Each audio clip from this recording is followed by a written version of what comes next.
Ça, c'est véritablement ce qu'un enfant de Dieu expérimente. Quand il a connu vraiment son Seigneur, son cœur aspire Amen. aux choses célestes. Et il désire qu'une chose, c'est que ce jour vienne glorieux où il verra son Maître et son Seigneur. Amen. Et où il pourra contempler sa gloire. Je vous invite à ouvrir vos Bibles, s'il vous plaît. Dans l'épître de Paul aux Éphésiens.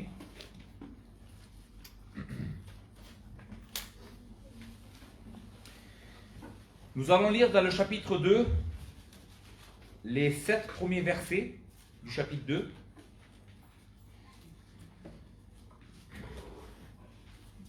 Donc, Éphésiens 2, verset 1, la parole de Dieu dit ainsi: vous étiez morts par vos offenses et par vos péchés, dans lesquels vous marchiez autrefois selon le train de ce monde, selon le prince de la puissance de l'air, de l'esprit qui agit maintenant dans les fils de la rébellion. Nous tous aussi, nous étions de leurs membres, et nous vivions autrefois selon la convoitise de notre chair, accomplissant la volonté de la chair et de nos pensées, et nous étions par nature des enfants de colère comme les autres. Mais Dieu, qui est riche en miséricorde, à cause du grand amour dont il nous a aimés, nous qui étions morts par nos offenses, nous a rendus à la vie avec Christ. C'est par grâce que vous êtes sauvés. Et il nous a ressuscités ensemble et nous a fait asseoir ensemble dans les lieux célestes en Jésus-Christ, afin de montrer dans les siècles à venir l'infinie richesse de sa grâce par sa bonté envers nous en Jésus-Christ. Amen. Amen. Seigneur notre Père, nous sommes devant toi aujourd'hui et il y a un seul désir dans nos cœurs, Seigneur, c'est de te connaître plus et d'être transformé à l'image de ton Fils. Et nous savons, Seigneur, qu'il n'y a pas un autre moyen, si ce n'est ta parole, appliquée par ton Esprit à nos vies. Seigneur, qui est la seule qui peut nous transformer et nous aider à marcher sur cette terre comme tu le veux. Seigneur, fais-le par ta grâce. Nous savons que nous n'avons aucune puissance. Seigneur, il n'y a pas de pouvoir dans l'homme qui puisse faire ce miracle. Amen. Seulement ton esprit, seulement ta parole, seulement toi qui es le Dieu suffisant peut faire ça au milieu de nous. Seigneur, nous te supplions par ta grâce que tu descendes au milieu de nous aujourd'hui. Seigneur, et que tu nous transformes. Ceux qui ne te connaissent pas, qui ne sont pas encore en train de voir et d'être conscients combien est grand leur danger. Et Seigneur, qui ne sont pas venus à toi dans la foi et la repentance, transforme-les aujourd'hui. Ouvre leurs yeux pour qu'ils voient ta gloire et soient transformés. Merci, au nom de Jésus. Amen. Permettez-moi, avant de commencer l'exposition de ce texte que nous venons de lire, de vous poser 2 questions à laquelle je voudrais que, avant que vous puissiez répondre, bien sûr dans vos cœurs, de manière silencieuse, mais que vraiment vous y réfléchissiez. La première de ces questions, c'est: que penses-tu de toi-même? Comment est-ce que tu te considères toi-même? Est-ce que tu considères que tu es une bonne personne? Et la deuxième question, ça serait: est-ce que tu crois que la vie que tu es en train de mener, c'est-à-dire la vie que tu as, la vie avec ses tracas, ses soucis, ses joies et ses peines, la vie que tu as est ce que tu mérites?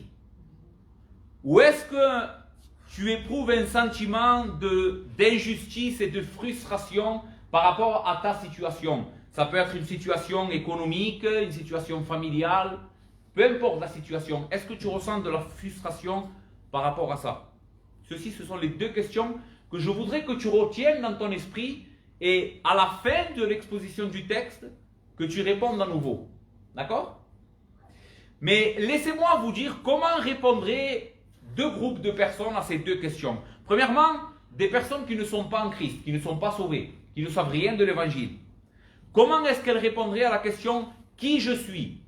Elles répondraient par « Oh, je suis une personne qui n'est pas parfaite, mais je m'efforce de faire tout ce que je peux pour être une bonne personne. » Et quant à la question « Est-ce qu'elle mérite ce qu'elle est en train d'avoir ?» Certainement que la majorité des personnes qui nous entourent ont un sentiment de frustration. Non, elles ne sont pas contentes avec leur sort.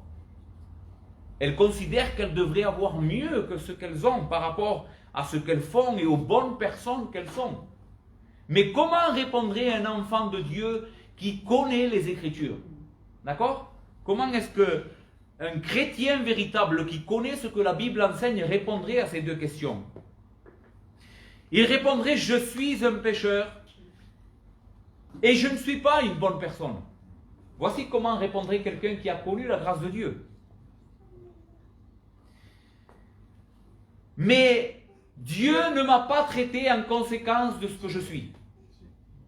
Dieu ne m'a jamais payé en conséquence de la mauvaise personne que je suis. Au contraire, sa grâce et sa bonté et sa patience envers moi ont été abondamment déversées dans ma vie.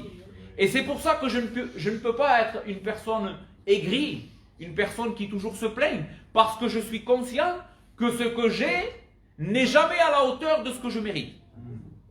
Si Dieu devrait me payer comme il doit me payer, je souffrirais beaucoup plus. En réalité, nous serions, comme l'enseigne le texte, des personnes sous la colère de Dieu, sous la colère d'un Dieu saint, qui ne mérite pas autre chose en réalité. Maintenant, le problème que nous avons avec ça, avec ce que je viens de dire, c'est que même nous, les enfants de Dieu, nous ne sommes pas assez conscients de cette réalité. Et le texte que nous avons devant nous aujourd'hui, je pense qu'il est là, particulièrement l'Esprit de Dieu. Paul, inspiré par l'Esprit, va donner ce texte, cet enseignement à l'Église, afin que nous soyons des personnes reconnaissantes. Ce n'est pas normal qu'un enfant de Dieu, un véritable enfant de Dieu, soit constamment dans la plainte et un esprit de contrariété, se plaigne tout le temps. Ce n'est pas normal. Vous savez pourquoi? Parce que une des choses qui attristent le plus l'œuvre de l'Esprit dans nos vies, c'est un esprit et un cœur mécontents. Regardez comment l'apôtre Paul le dira dans cette même épître, aux Éphésiens, au chapitre 4, et au verset 30 et 31, « N'attristez pas le Saint-Esprit de Dieu par lequel vous avez été scellés pour le jour de la rédemption. » Maintenant, tu me diras, maintenant Paul va faire une liste de péchés grossiers pour ne pas attrister l'Esprit. Écoute ce qu'il va dire. « N'attristez pas l'Esprit de Dieu par lequel vous avez été scellés pour le jour de la rédemption, que toute amertume, toute animosité, toute colère, toute calomnie et toute espèce de méchanceté disparaissent du milieu de vous. » En d'autres mots, ce qui attriste l'esprit, après que Paul nous ait enseigné qu'il ne faut pas le faire, c'est de l'amertume dans le cœur de l'enfant de Dieu. De l'animosité, c'est-à-dire un esprit aigri, combatif, qui n'est jamais content, qui se plaint toujours. Ceci, ce sont les choses qui attristent et qui freinent le plus l'œuvre de l'Esprit en chacun de nous. Frères et sœurs, vraiment, si tu veux marcher près de Dieu et vivre la vie de l'Esprit, tu as ici dans ces deux versets une recommandation claire. Bannis de ton cœur cet esprit de plainte. Sois heureux. La Bible enseigne que la joie est la force de l'enfant de Dieu, la joie du Seigneur, la joie du salut, c'est là notre force. Amen. Afin de nous aider à vivre alors dans la joie, peu importe les situations que nous traversons, je voudrais que nous voyions deux choses que notre texte nous enseigne, nous apprend. Qui étais-tu quand Dieu t'a sauvé? D'accord? Et qu'est-ce qu'a fait Dieu pour toi? Si nous arrivons à comprendre ce que ce texte nous enseigne de qui nous étions quand Dieu nous a trouvés avant de nous sauver et ce que Dieu a fait pour nous sauver, alors, si véritablement l'Esprit de Dieu applique ce texte à nos vies ce matin, il n'est pas possible que tu continues à vivre avec un cœur qui se plaint tout le temps. Et j'espère qu'après avoir vu ces deux choses ensemble, nous puissions apprendre et vraiment nous réjouir et que notre cœur soit constant dans ces choses. Notre contentement est en Dieu, pas dans la situation que nous vivons. Nous l'avons chanté tout à l'heure. Qu'est-ce qu'attend un enfant de Dieu? Ô Seigneur Jésus, viens. Tant que je suis de ce côté-ci de l'éternité, je suis en train de combattre. Ma situation ne sera jamais une situation parfaite. Mais le jour où tu viendras, alors là, oui. Et si nous comprenons ce que ce texte a à nous enseigner ce matin, alors nous allons vivre dans le contentement de Dieu. Amen. Donc, premièrement, Qui étais-tu ou qui étions-nous quand Dieu nous a trouvés? La première chose que je veux dire par rapport à ce texte, c'est que si nous regardons bien notre texte, Paul va dire vous et nous, comme s'il y aurait une distinction entre deux groupes de personnes. Et cela est vrai. Quand Paul dit vous étiez morts par vos offenses, et ensuite nous tous aussi, nous étions de leur nombre, Paul est en train de parler ici des juifs et des non-juifs. Donc ce texte nous enseigne quelque chose de très important, c'est qu'en réalité, la condition que nous allons décrire et que le texte nous décrit est une condition générale. Il n'y a pas de groupe de personnes qui soit mis à part dans cette description. Toute la race humaine, peu importe qui ils sont, qu'ils soient juifs, qu'ils soient grecs, qu'ils soient grands, qu'ils soient petits, qu'ils soient des rois ou des esclaves, tout le monde est à la même enseigne. On peut appliquer ce texte à tous ici aujourd'hui. Peu importe qui que tu sois. Ok? Cela était important. Donc, quelle est la condition quand Dieu nous a trouvés? Premièrement, verset 1, vous étiez morts par vos offenses et par vos péchés. La première grande réalité que ce texte nous enseigne en ce qui concerne la condition spirituelle et la condition quand Dieu nous a sauvés, quelle était la nôtre de condition, le texte nous dit, sans passer par 4 chemins, que nous étions morts par nos offenses et par nos péchés. Morts. D'accord? Un jour, je me souviens d'un jour quand j'ai eu une conversation avec une personne, quand je commençais à découvrir les doctrines de la grâce. Et j'ai parlé avec une personne et je lui disais cette vérité des Écritures. Écoute, la Bible enseigne que l'homme est mort. Il est un cadavre spirituel. Et cette personne me disait, non, comment est-ce que tu peux dire que l'homme est mort? L'homme fait beaucoup de choses, l'homme travaille, l'homme est capable d'inventer des grandes choses. Et c'est une réalité. Alors, comment est-ce que nous devons comprendre ce texte quand Paul nous dit que nous étions morts? Aux Éphésiens, il va leur dire particulièrement, vous étiez morts par vos offenses et par vos péchés. Comment est-ce que nous devons traduire ces paroles? Il est vrai que l'homme n'est pas mort mentalement, ni physiquement. L'homme a la vie et il est capable de faire de grandes choses. Mais ce que Paul est en train de nous dire, c'est en ce qui concerne la sphère spirituelle, d'accord? En ce qui concerne la personne de Dieu, la personne de Christ et sa gloire, l'homme est semblable à un cadavre inerte. L'homme peut faire des grandes choses, mais en ce qui concerne Dieu, il est complètement étranger à ce que Dieu est et à ce que Dieu a fait pour lui.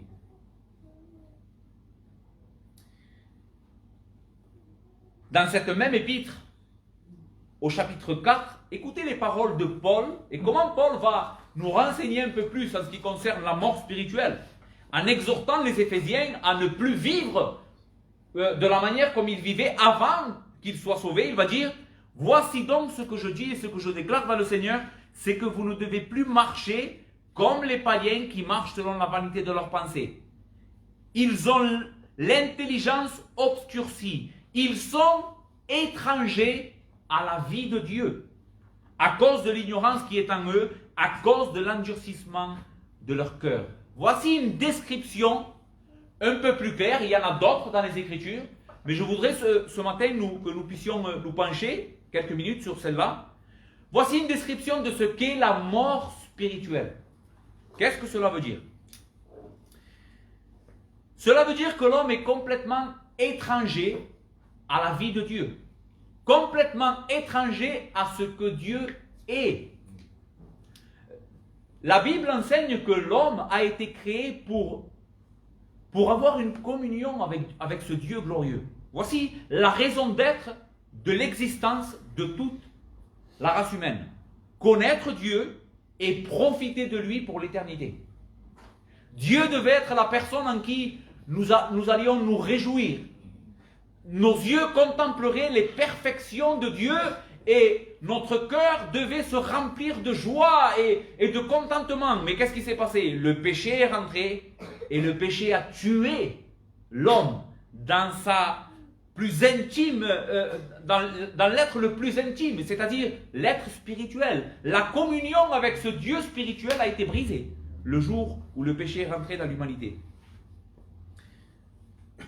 Un homme de Dieu dira ces paroles: le bouleversement cosmique qui résulte du péché d'Adam et Ève pourrait se résumer à une aliénation et un éloignement. Nous sommes aliénés de Dieu. La parole aliéné, j'ai pris la description du dictionnaire Larousse. Regardez ce que ça veut dire être aliéné. État de quelqu'un qui est aliéné, qui a perdu son libre arbitre. Situation de quelqu'un qui est dépossédé de ce qui constitue son être essentiel, sa raison d'être et de vivre. C'est-à-dire qu'au moment où le péché est rentré, la mort spirituelle est rentrée, et nous avons été privés de ce qui est notre état naturel. Nous avons été privés de la communion de Dieu et de nous réjouir en lui. Voici la plus grande des misères dans lesquelles le péché nous a plongés. Et souviens-toi de ce que nous avons dit tout à l'heure. C'est l'état de chacun d'entre nous. Pour ceux qui sont en Christ, non, nous allons le voir que Dieu nous a ramenés à la vie. Mais pour toi qui n'es pas en Christ, tu es complètement dépossédé de ce qui serait ta plus grande richesse en réalité, si tu comprendrais aujourd'hui. En d'autres mots, à cause de notre péché, nous sommes par nature séparés de Dieu et de tout ce que Dieu est. Et Dieu s'est révélé magnifiquement et de manière claire dans la personne de Christ. Et nous sommes privés de cette révélation. Privés de la révélation de qui est Dieu au travers de sa parole, de l'évangile et du monde dans lequel nous habitons. Nous ignorons complètement sa beauté et sa gloire. Et nous ne trouvons rien qui nous attire en Dieu. Voici comment la Bible enseigne ce qu'est la mort spirituelle. Quand nous étions morts dans nos fautes et dans nos péchés, nous ne trouvions pas Dieu attirant. Il n'y avait rien en lui qui nous attirait. Aucune beauté, aucune perfection. Ce Dieu saint, juste, admirable, glorieux, puissant, nous répugnait. Quelle condition de misère. Le chapitre 4, verset 18, pourquoi la condition de mort spirituelle est celle-ci? Regardez le verset 18. Ils ont l'intelligence obscurcie. Ils sont étrangers à la vie de Dieu à cause de l'ignorance qui est en eux, à cause de l'endurcissement de son cœur. C'est comme si, après la chute, l'homme et sa perception des choses spirituelles, c'est comme un voile serait tombé devant ses yeux, et maintenant la gloire de Dieu lui est voilée. Ils ont l'intelligence obscurcie, incapable de retrouver Dieu par leurs propres moyens. Incapable. Et un cœur complètement endurci, c'est-à-dire un cœur rebelle. Un cœur qui non seulement est ignorant, mais ne veut pas être enseigné. Est-ce que cela te gêne quand je te dis ces choses? Tu sais, si tu n'es pas en Christ, ce n'est pas seulement que tu es incapable de voir Dieu et de l'aimer, c'est qu'en plus de ça, tu ne veux pas être enseigné. Tu ne veux pas. Là est ta condition de misère. Tu es un aveugle qui est content de sa situation. Donc, mort spirituelle, ce qui veut dire séparé de Dieu et inconscient de cette réalité. Ceci est la première grande vérité que ce texte nous enseigne en ce qui concerne ta situation quand Dieu t'a sauvé. Tu étais mort. Inconscient de ce Dieu, ne désirant pas ce Dieu. D'accord? Deuxième chose, parce que le texte va plus loin. Non seulement nous étions morts par nos péchés, mais en plus de cela, nous étions esclaves. Esclaves du monde, du diable et de la chair. Verset 2. Dans lesquels vous marchiez autrefois, selon le train de ce monde, selon le prince de la puissance de l'air, de l'esprit qui agit maintenant dans les fils de la rébellion. Nous tous aussi, nous étions de leur nombre, et nous vivions autrefois selon la convoitise de notre chair, accomplissant la volonté de la chair et de nos pensées. Et nous étions par nature des enfants de colère comme les autres. Le texte nous enseigne ici que avant que Dieu nous sauve, nous marchions, d'accord? Dans lesquels nous marchions, nous vivions dans ce péché dans lequel nous étions plongés. La parole marcher dans les Écritures veut toujours, particulièrement en plus dans le Nouveau Testament, Paul enseignera, si vous lisez le chapitre 5 de cette même épître, exhortera les croyants à marcher avec Dieu, à marcher dans la sainteté, d'accord? Ce qui caractérise la marche, caractérise en réalité une vie constante. Comment je sais qui je suis? Cela se voit par la manière comment je marche. Si je suis un enfant de Dieu, alors, de ce côté-ci de l'éternité, je vais marcher avec Dieu, pas parfaitement, mais oui, constamment, d'accord? Mais le texte nous dit qu'avant que Dieu nous sauve, nous marchions dans le péché. Cela veut dire que notre vie était caractérisée par le péché. Ok, je vais atterrir un peu cet enseignement pour qu'on puisse mieux le comprendre. Qu'est-ce que cela veut dire? L'homme peut arriver à faire de bonnes choses. Il peut être quelqu'un qui aide son semblable, qui va travailler, qui est quelqu'un d'honorable et qui fait des bonnes choses pour la société, d'accord? Mais sa manière de marcher, ce qui motive son cœur, n'est jamais autre chose que le péché. L'homme recherche toujours sa propre gloire. Il ne cherchera jamais la gloire de Dieu pour ce qu'il fait. Quand il va travailler, il peut être honnête dans son travail, mais il est en train de chercher un bénéfice pour lui-même, pas la gloire de Dieu. Et la Bible enseigne que si un homme ne vit pas à la lumière de la gloire de Dieu, et pour servir cette gloire, il est en train d'offenser le Dieu qu'il a créé. Faites toutes choses, va dire Paul. Faites toutes choses pour la gloire de Dieu.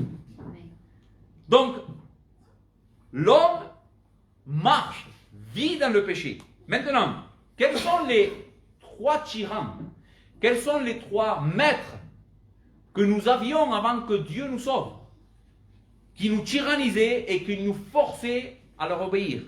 Le premier tyran que nous voyons, c'est le monde, dans lequel vous marchiez selon le train de ce monde. Ici, le train de ce monde veut dire l'esprit de ce monde.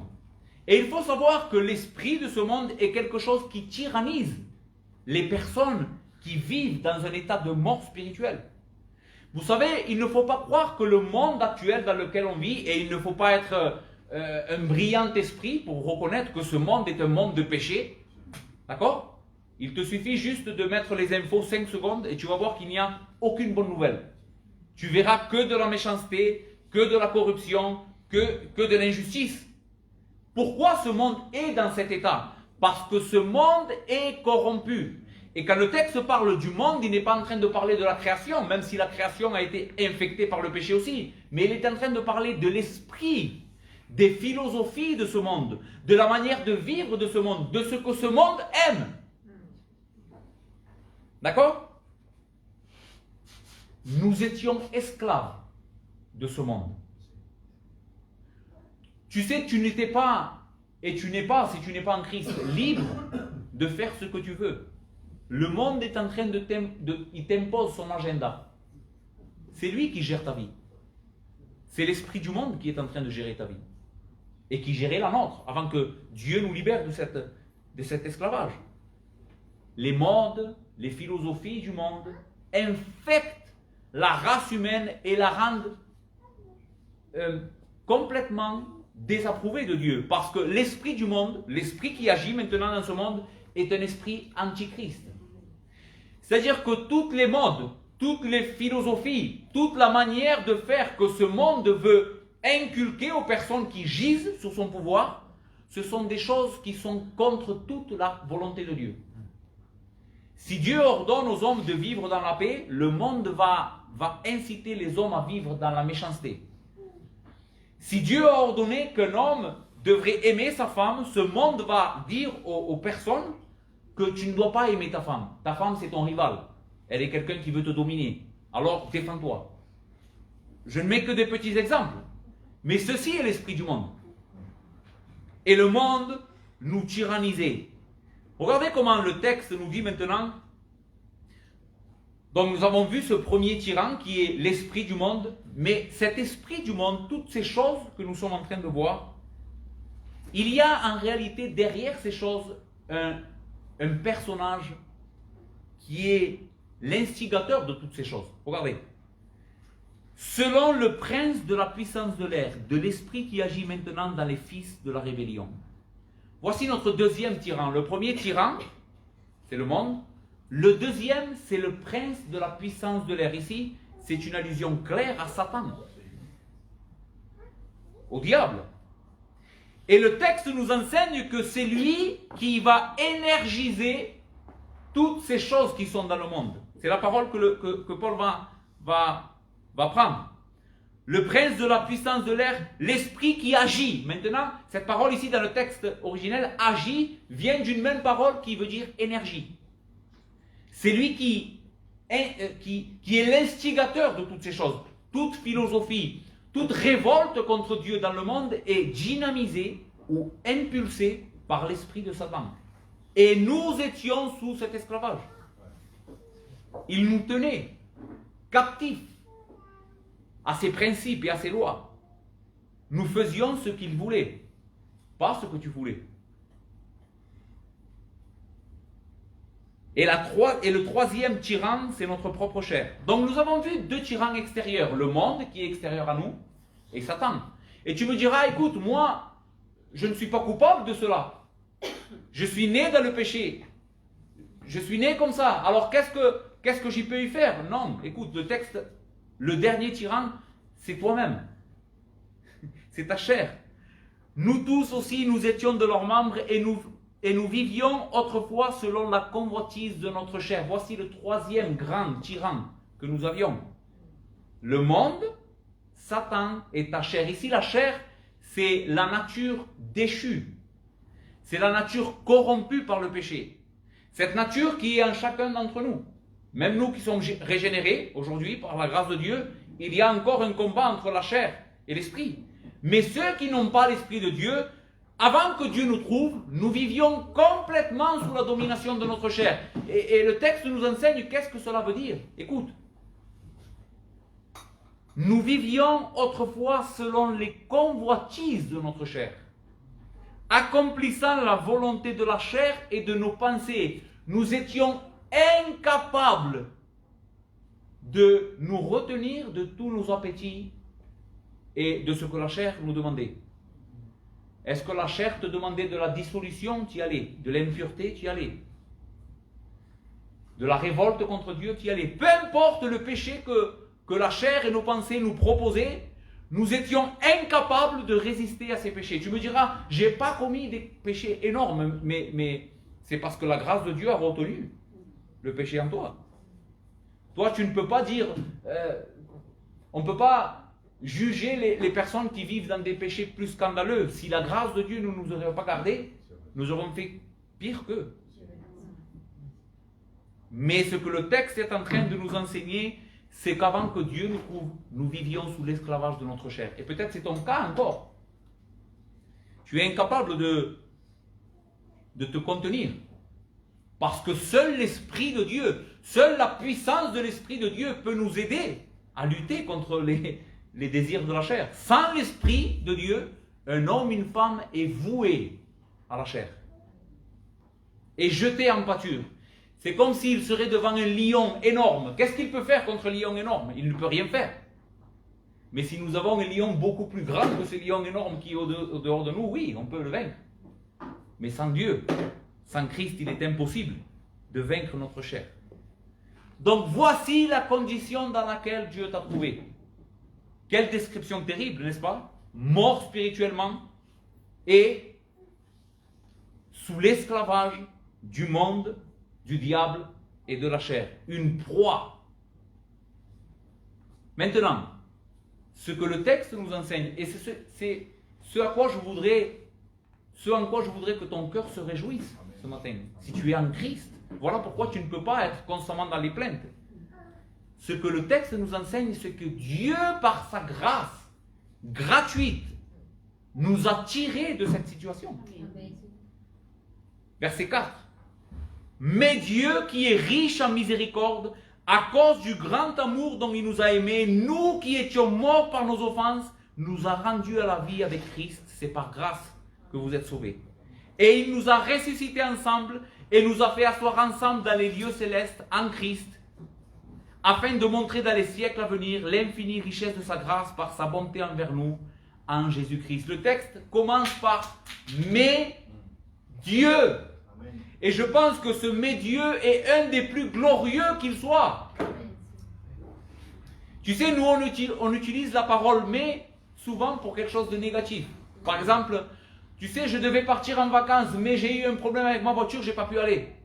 Mais Paul ne prend pas cette parole « mais » pour quelque chose de négatif. Il prend « mais » pour nous annoncer la plus magnifique des bonnes nouvelles. Amen. Mais Dieu Amen. Ne nous a pas laissés dans cette situation de mort spirituelle. Mais Dieu a fait quelque chose pour nous. Amen. Ce Dieu contre lequel nous étions en rébellion, ce Dieu que nous ne voulions pas l'écouter ni le connaître, et nous jetions ces paroles derrière nous. Ce Dieu-là n'a pas désiré te laisser dans la mort et dans ta misère. Mais Dieu, qui est riche en miséricorde, à cause du grand amour dont il t'a aimé, t'a sauvé. Paul nous enseigne deux choses ici. Pourquoi Dieu a fait cela? La miséricorde de Dieu et son amour. Voici les deux choses principales selon lesquelles la Bible nous enseigne pourquoi Dieu sauve les hommes. Il ne les sauve pas parce qu'ils sont bons. Il ne t'a pas sauvé parce que tu le méritais. Il t'a sauvé parce que c'est un Dieu de grâce. Un Dieu de miséricorde et de grand amour. C'est comme si Paul serait en train de nous dépeindre ce Dieu. Il voudrait peindre devant les Éphésiens qui est Dieu. Il va lui dire, Dieu est un Dieu de miséricorde et son amour est immense. Son amour, tu ne peux pas le contenir. Son amour est venu te chercher quand tu étais dans cet état-là de mort spirituelle. Mais Dieu qui est riche en miséricorde à cause du grand amour dont il nous a aimés, comment veux-tu continuer à vivre dans la plainte? Dieu t'a aimé. Paul rappelle une fois de plus au verset 5 aux Éphésiens quelle était leur condition. C'est comme s'il voudrait graver dans leur cœur. Écoute, Dieu t'a aimé, mais il ne t'a pas aimé quand tu le cherchais. Il ne t'a pas aimé quand tu étais bon, quand tu as décidé de le suivre. Non. Mais Dieu qui est riche en miséricorde, à cause du grand amour dont il nous a aimés, nous qui étions morts par nos offenses, nous a rendus à la vie. Quand Dieu t'a trouvé, tu étais mort, mais Dieu t'a aimé et t'a rendu à la vie avec Christ. Amen. Maintenant, qu'est-ce que cela veut dire? Que Dieu nous a rendus à la vie avec Christ. Cela veut dire qu'il nous a ramenés à une relation avec lui. Une relation d'amour. La Bible parle de la réconciliation comme l'une des grandes œuvres que Christ a fait pour les pécheurs. Christ est venu nous réconcilier avec le Père, avec ce Dieu dont nous ne voulons rien savoir. Maintenant, il est étonnant de voir que Paul est en train d'appliquer aux Éphésiens et à nous aujourd'hui ce que Christ a vécu. Pourquoi Paul fait cela? Parce que Paul est en train de nous enseigner une chose extraordinaire, que je veux que tu sois attentif. Paul est en train de nous enseigner qu'au moment où Dieu nous a rendus à la vie, il nous a unis de manière la plus proche possible à la personne et l'œuvre de son Fils.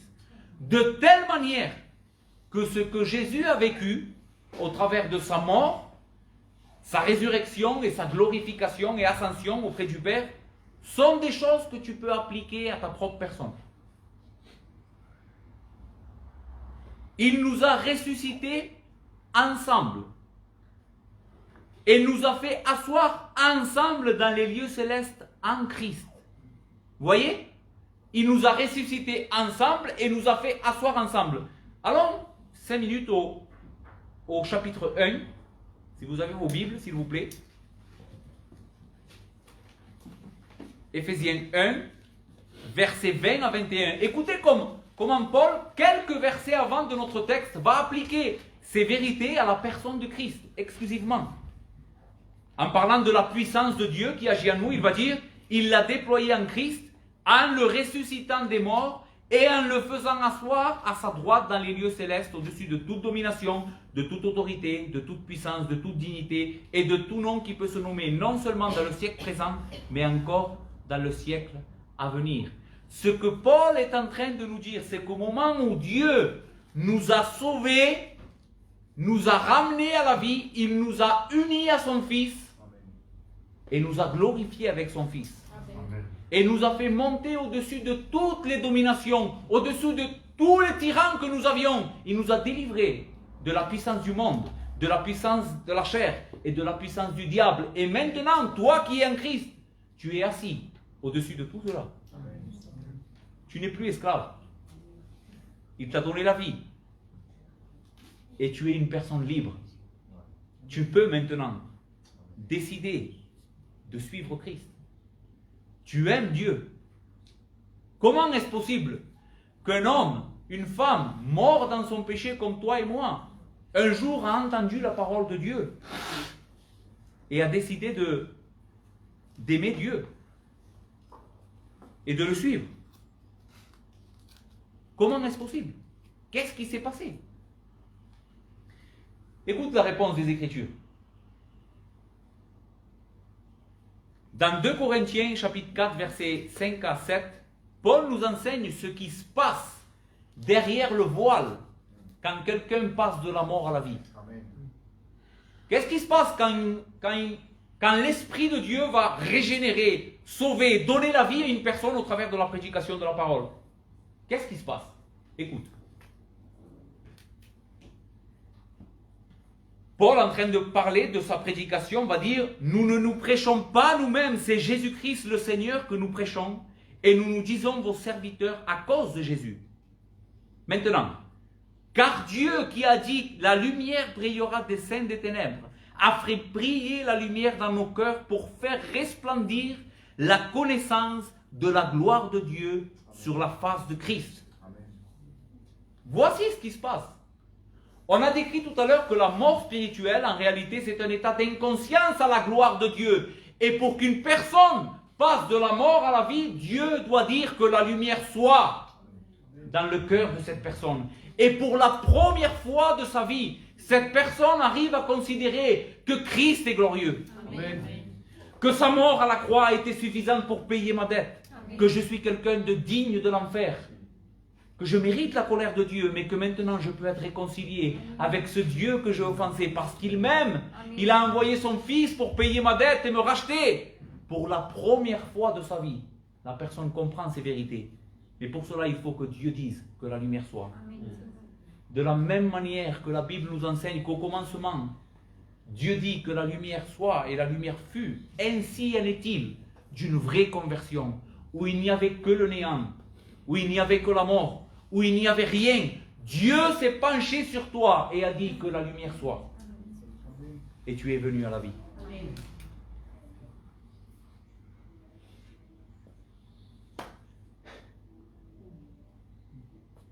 N'est-ce pas quelque chose qu'on peut se réjouir? J'étais mort, privé de la connaissance du Dieu véritable, destiné à la ruine éternelle. Et Dieu, par pure grâce, s'est penché sur moi. Et maintenant, mes yeux voient la splendeur, la beauté et la gloire de Jésus-Christ, son Fils. Et je crois en lui. C'est la raison principale pour laquelle tu devrais chaque jour remercier Dieu. Et ne plus jamais avoir un esprit de contrariété, de plainte. S'il te plaît, n'attriste plus l'esprit. Ne l'attriste plus. Crois que la plus grande chose a été déjà faite pour toi. Tu es la personne la plus bénie qui puisse marcher sur la surface de la terre. Il n'y a pas une personne plus bénie que toi, peu importe ta situation. Peu importe ta situation familiale, s'il y a des dissensions avec tes enfants, si c'est dur avec tes enfants, et que des fois tu perds courage, rappelle-toi cette vérité. Amen. ma joie est en Christ. Amen. Je suis en Christ. Amen. Tous mes péchés ont été pardonnés. Je vois, Seigneur, je vois. Moi qui étais mort, maintenant je vois. Est-ce que ta situation économique est mauvaise? Tu te fais du souci pour le jour du lendemain? Ne te fais pas de soucis. Dieu pourvoira à ce que tu as besoin. Réjouis-toi en Christ. Amen. Lève-toi le matin en disant, Seigneur, je veux aller travailler pour subvenir à mes besoins, mais ma joie c'est toi, c'est pas ce que je vais gagner aujourd'hui. C'est toi ma joie. Amen. Est-ce que tu es malade? Tu souffres peut-être dans ton corps. Sache que tu es déjà réconcilié, et même si cette maladie va t'amener à la mort, Christ est ta résurrection. Amen. Et la mort n'a aucune puissance sur toi, car il t'a assis à la droite de Dieu. Et un jour tu verras Dieu face à face. Je termine avec le verset 7. Pourquoi Dieu a fait tout cela? Pourquoi est-ce que Dieu a déployé une telle grâce sur chacun d'entre nous? Paul dira, afin de montrer dans les siècles à venir l'infinie richesse de sa grâce, par sa bonté envers nous en Jésus-Christ. Dieu a voulu exhiber sa gloire sur toi. Il a voulu, par ton salut, montrer à quel point c'est un Dieu de grâce et de miséricorde. À un tel point, tu sais que dans l'éternité, tu seras le trophée de la grâce de Dieu. Les dominations et les anges verront l'Église rachetée et verront des pécheurs méritant la juste condamnation. Ils les verront dans la gloire et diront, waouh, Dieu est un Dieu de miséricorde. Amen. Dieu est un Dieu de grâce. Comment est-ce possible que cette personne qui a offensé ce Dieu saint, juste, rempli de puissance, soit ici aujourd'hui? Et ils ne te loueront pas toi. Ils se tourneront vers Dieu et diront, tu es un Dieu extraordinaire. Amen. Tu es un Dieu de grâce et de compassion. Et tu mérites l'adoration au siècle des siècles. Donc voici ce qu'enseignent les Écritures sur ta condition avant que Dieu te sauve et sur ce que Dieu a fait pour toi. Réjouis-toi, s'il te plaît. Amen. Réjouis-toi en Dieu. Et si tu n'es pas en Christ, j'espère que l'Esprit de Dieu a transpercé ton cœur aujourd'hui. Amen. Tu sais, je ne peux rien faire pour toi. Véritablement, même si je le voudrais de toutes mes forces, je ne peux pas te sauver. Je ne peux pas te sauver. Mais Dieu, oui. Si jusqu'à maintenant tu dis, je ne peux pas me convertir, j'arrive pas à me convertir, j'arrive pas à te suivre, Seigneur, cela est normal. Tu n'as pas expérimenté la puissance de l'Esprit qui régénère. Mais tu sais, cette puissance, Paul dira, elle est contenue dans des vases de terre. Ce que nous sommes en train de prêcher, il n'y a pas de gloire ici pour les hommes. Nous sommes simplement des vases de terre, afin que quand cette puissance se déverse sur l'Église et sur toi, peut-être aujourd'hui, la gloire revienne à Dieu. Amen. Dieu peut te sauver.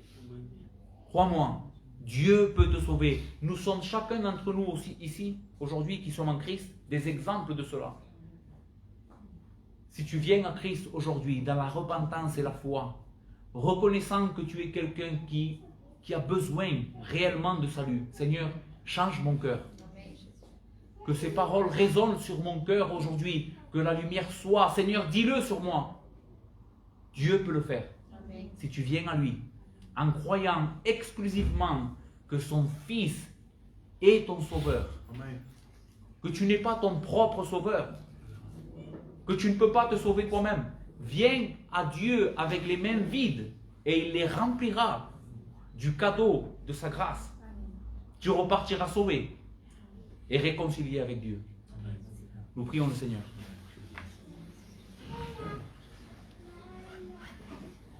Notre Père, je veux et nous voulons glorifier ton nom. Nous humilions nos cœurs devant toi aujourd'hui et nous reconnaissons, Seigneur, que seulement toi as pu faire cette œuvre extraordinaire. Et pour autant, c'est toi seul qui mérites la gloire aujourd'hui. Seigneur, nous nous prosternons devant toi. Seigneur, nous adorons ton nom, nous louons ton nom. Merci pour nous avoir sauvés. Merci parce que tu nous as ressuscités d'entre les morts.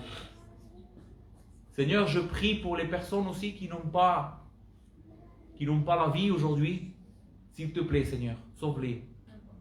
Pour la gloire de ton nom. Au nom de Jésus, ton Fils. Amen.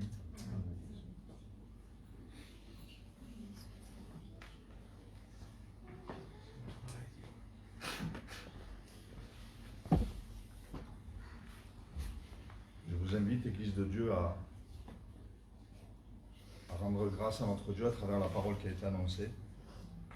Que nous puissions le faire, même courtement, mais comme une vraie reconnaissance par rapport à ce qui vient d'être prêché aujourd'hui.